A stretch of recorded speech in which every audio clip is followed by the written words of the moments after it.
that Popboy J is back. Up in the motherfucking building. Just hit the park, man. My squad killed it. Then we celebrated with some fruit, some of which we had to peel and shit. Oh, okay, that's it. I'm done. I'm not gonna freestyle. We all know what happens when I freestyle. I mean, it's just not gonna end well.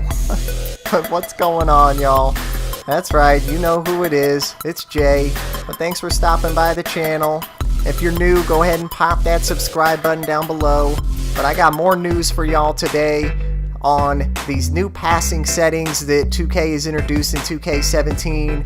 But if y'all remember, a while back, after I just tested the shit out of these, I dropped a vid to let y'all know what the best passing settings are. And by the way, side note, you guys just flat out destroyed the like button on that vid. Man, I thank you so much. I mean, y'all are unbelievable. And judging by the comments, these settings really seem to be working well for you guys too. I'm really glad to hear that. And I think they are finally done releasing patches, so I think it's safe to say it. I mean, knock on wood, but I'm pretty sure these settings have made it through all the patches, which a lot of times with 2K, in my experience, that's not the case. You know, right when you figure something out, they release another patch and then you gotta start all over again. I don't know if they fucking recalibrated or something, but whatever, y'all. I think we're in the clear now. I think we can use these passing settings, and they're gonna be the best settings to make passing work for the rest of the time that we'll be playing 2K17 all the way up to 2K18. And then, you know what, I'll figure out 2K18s and drop a vid on that. But you know what, guys, while I was testing these, I did kind of notice, not a flaw in my methods, but I guess my testing was kind of incomplete, because it dawned on me that I had really only tested these sliders out with a point guard, or a shooting guard, or like a point forward, small forward. So I wanted to give some love, that's right, to the big fellas. You know, because big fellas need love too. You know, I kind of thought the results might be a little different because, first of all, when you're big, you kind of make different types of passes, and most bigs, their passing ratings aren't as good. So if you play with the big, I didn't forget about you. If you haven't seen the original video on the best passing sliders, you should probably click the link in the description and watch that one first, okay? Because that's where I explain exactly how these things work and what happens when you set them in different ways, and the best way to set them and why. Okay, so go ahead and watch that one first if you haven't seen it, and then head on back here and I'll show y'all how to tweak it to make it work the best for your big fella. Okay, I'm down here at options. We're just gonna go over to controller settings, down to this pass target profile, and of course, as I've said before, my whole goal with these settings is to give the player control over where they pass the damn ball, okay? Okay, that was my whole motivation for doing these sliders in the first place. For all the testing that I did, is I just despise when you turn the ball over and it's not even really your fault. It's just because 2K passed it to the wrong fucking guy. I mean, I can handle when I turn the ball over and it's actually my fault. You know, when I try something a little too crazy or try to force something or make a dumbass pass, I can handle that. But when I actually like press to make the right play, or I should have made a nice ass pass and 2K fucks it up, and instead of being like a highlight dime piece, it's just an ugly ass turnover. I mean, that I can't handle. That's when I just start throwing shit. I mean, come on, really, honestly, tell me you haven't done the same thing. I mean, we all know exactly what that feels like.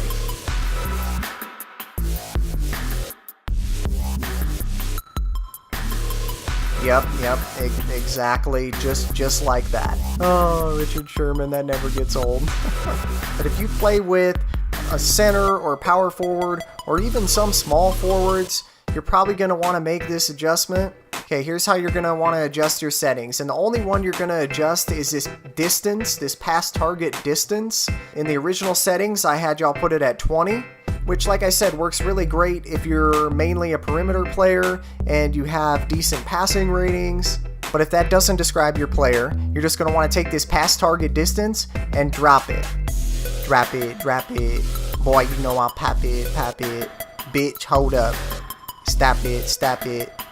Take your shoes off before you enter, or you're gonna have to mop it. But that's all you're gonna want to do. You're just gonna want to drop it from 20 down to 15. Okay, I know that doesn't seem like much, but with all of these sliders, there's always a breaking point, okay? It doesn't just change evenly as you go up and down these sliders. That would be really nice if it did, but it doesn't really work that way. There's always a breaking point at which it starts to behave differently. And that's the really hard part about figuring out the best way to set them, is finding that breaking point, finding that line where if you cross it, it'll start behaving a little differently. But after I've tested this a lot with, like I said, a few different bigs, trust me, dropping it down from 20 to 15 makes all the difference in the world. The breaking point is somewhere right in there. You know, too much lower, too much higher, it's going to start getting jacked up one way or another. So if you're not sure if you really should make this adjustment or not with your player, let me tell you guys there's really two main areas that dropping it down from 20 to 15 really helps out with, okay? And the first one is it really helps out with passing from the post. Okay, if they send a double or they start sagging in too much and you want to be able to fire that ball all over the floor to the open man on the perimeter, like I said, you're going to want to drop it down to 15. So clearly this is telling the game to not focus quite as much on the teammate that is the closest to you and to focus more on the direction you're pressing with your L stick. So it really helps with making longer passes from the post. So if you post up a lot, I'd highly recommend making this adjustment. The other situation that it's really good for is after you get a defensive rebound and making longer outlet passes. Okay, like especially if you're a glass cleaner or really any type of big who you know is down there getting defensive rebounds, but especially for glass cleaners, I mean, you have that break starter badge as one of your upgradable badges. I mean, that's why you have that badge in the first place. If you grab a defensive board and you have a teammate open way down the floor, you want to be able to hit him with a touchdown pass. So you put this at 15 instead of 20, and it'll make it listen more to the direction that you're pressing on your L stick, to the exact direction that you're pressing on your L stick, and not worry so much about which teammate is closer. So there it is, guys. I had to give some love to the big fellas. So anybody who plays with a big, or really anybody who likes to post up a lot or gets a lot of defensive rebounds, just make that little adjustment, guys. I'm telling you, the breaking point is somewhere right in there. And then that little adjustment's going to make a world of difference in those situations. So go try it out. Comment below. Let me know how it's working for you. And y'all know I'm always responding. So definitely hit me up in the comments if you have any questions. But if you play with the big and these settings helped you, or if you just want to support your Popboy, you know what to do. Go ahead and pop the hell out of that like button. But I'll catch you guys next time. We're going to have some new shit coming to the channel. So I hope to see y'all at the next episode. But until then, you should know by now what this is. It's the Popboy. And I'd like to remind you, don't get popped on.